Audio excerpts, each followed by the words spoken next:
personally told me that they'd gotten very close to discovering who was really behind the secrecy for the UFO issue, but they hit a lead wall. And he looked at me in the eyes, he said, "Dr. Greer, you're dealing with the varsity team of all black projects. Good luck."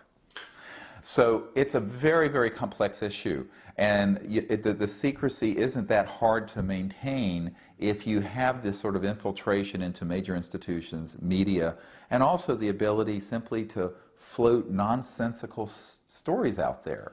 Because people hear the word UFO and extraterrestrial, they think somebody from a trailer park in West Virginia who's floated on board a spacecraft had sex with someone from Mars and claims they have a baby in an incubator.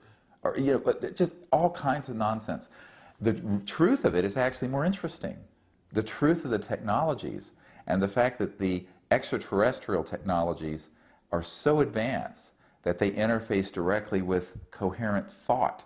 Like we have coherent light in a laser, they have technologies that interface with thought, that interface with conscious mind, that their development of artificial intelligence that's integrated into these spacecraft is so advanced that they pick up on a directed. It's fascinating, and this is what we've been experimenting with, and the whole paradigm becomes a new paradigm of understanding the structure of the cosmos.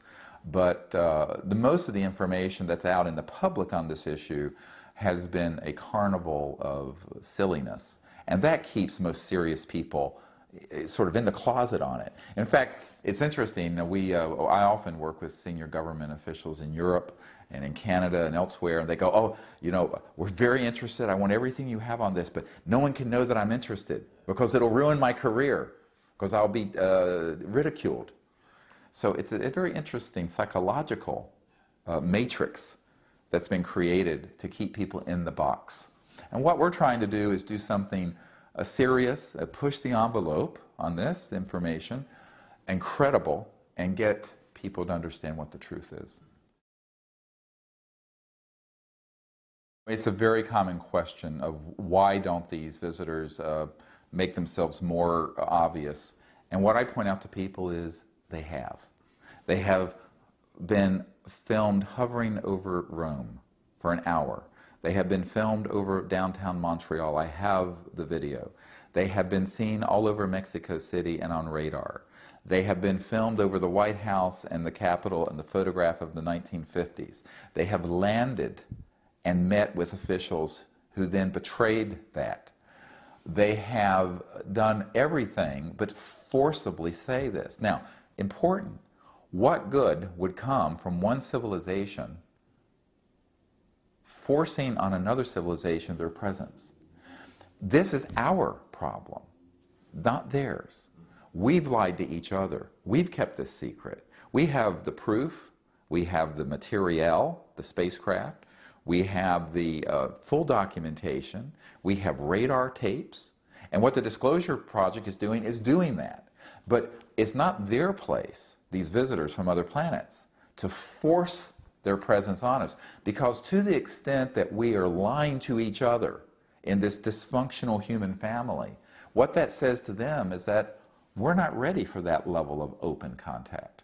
And so this is something that I think is a very key thing, is that if you go to a civilization that's less developed and overtly and forcibly impose your presence, it never works. This is the mistake that is happening now in Iraq, where we're going into a country and thinking we're going to impose a Jeffersonian democracy to a people who have never had anything but dictatorships and what have you. It isn't practical. And so what they're looking for, in my opinion, is that they have given us enough evidence to educate the world that we're not alone. Why are we covering this up? Why are humans? Why are governments? Why are corporations? Why don't we tell the truth? And I think that to the extent we do, we will see that they're ready to be more open. Now, the other point is that what agency on earth is assigned the task of interfacing with them? They're not interested in just the Norwegians or the Americans or the French or the Chinese. They're interested because they are global civilizations. They are interested in human Earth civilization.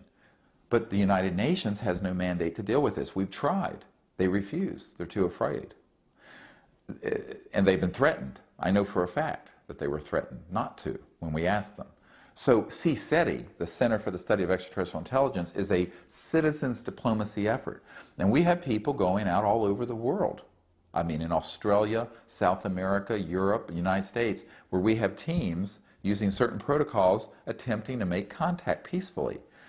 And of course, we have not the funding of a government, we don't have the equipment and what have you, but it's a prototype, experimental diplomatic effort.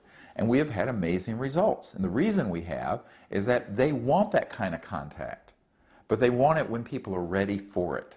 And the sign that we're ready for it is when we ask for it. So it's really more the secrecy and the fact that these visitors from other civilizations and other parts of the universe are not forcibly exposing themselves to us is an act of compassion on their part. Obviously, if they wanted to, they could. They have chosen not to because their measurement of how ready we are is how we react. And we have failed that test so far. And I think that this is something that takes a lot of introspection and courage from our leaders. This is why when I meet with people in the governments, I say, look, they are waiting for an appropriate response from the earth. An appropriate. We've fired at them. We've tried to get their technologies to reverse engineer them so we can have them secretively. We have denied them. We've ridiculed the issue. We've lied to each other. We've covered it up. We've done everything but do something appropriate, peaceful, reaching out to them, and be open and honest about it. So that is the next step. And some government in the world, I don't care what government, Norway, needs to lead that, be the leading edge of that. And until then, our group is trying to do this with our humble resources. I mean, obviously, we don't have the resources of a government. I think that part of it is that there has been so much virulent disinformation put out into the public. And you have to understand, you say these investigators and researchers, most of them are housewives or businessmen. They have an interest as a hobby. And they're not going to be able to distinguish between a false case and disinformation that's put out by counterintelligence from a shadowy military operation or corporate operation and the real thing. How are they going to distinguish?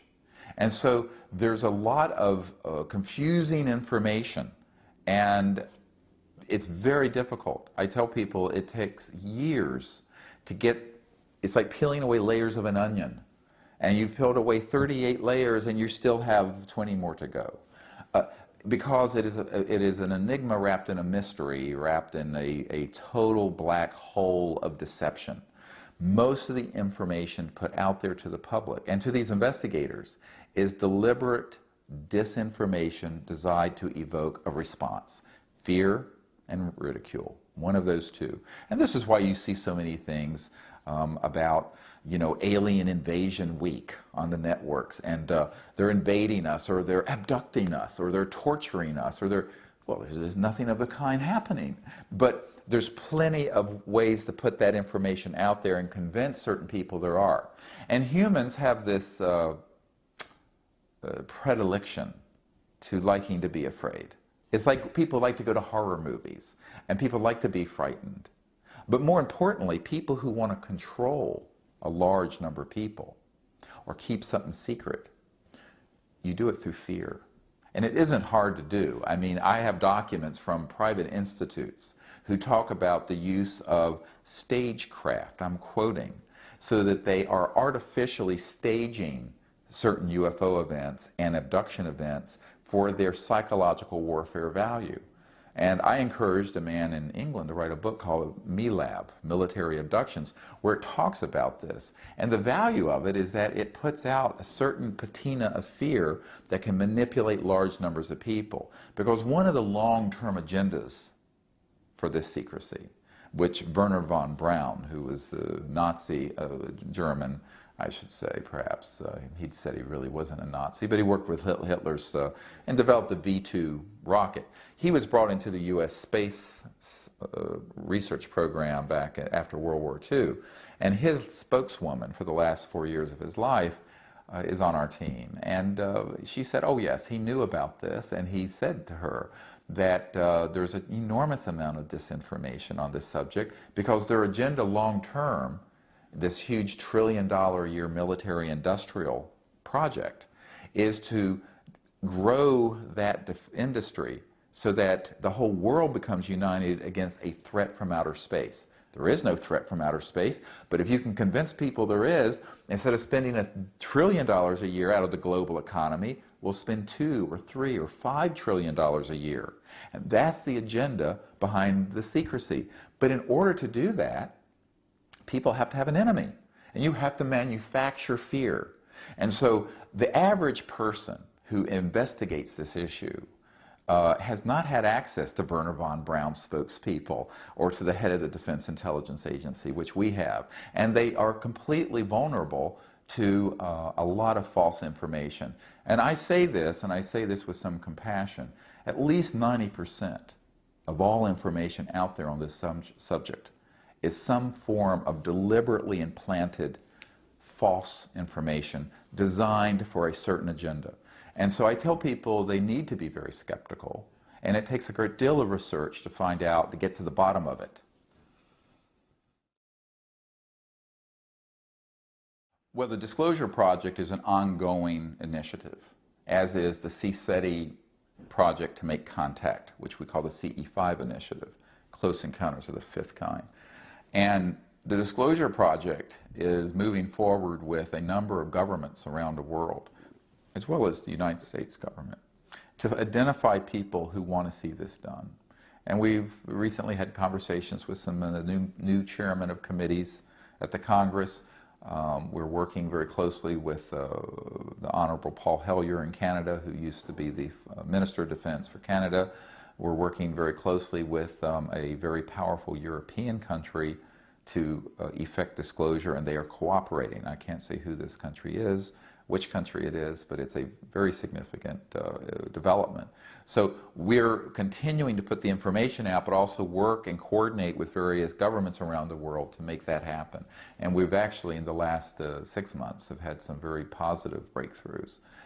In addition to that, we had continued to put these contact teams together, which has gotten the attention of a couple of different governments around the world who are supporting contact peacefully and are wanting to work with us for peaceful contact. So this is a very positive development, and we hope that bears fruit in the next few months to year or so.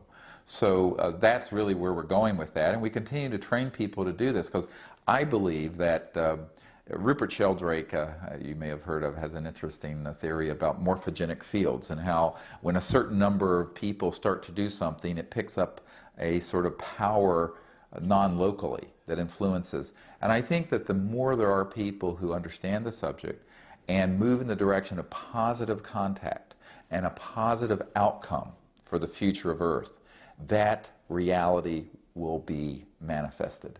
That reality will appear. And so I think it's very important for people not to sit around waiting for Norway government or United States government to act. We are people who are conscious. We can act. And the mind, the human mind, is very powerful. And a group of people working together who are conscious with the right intention can make amazing things happen. And that's what we're encouraging people to do.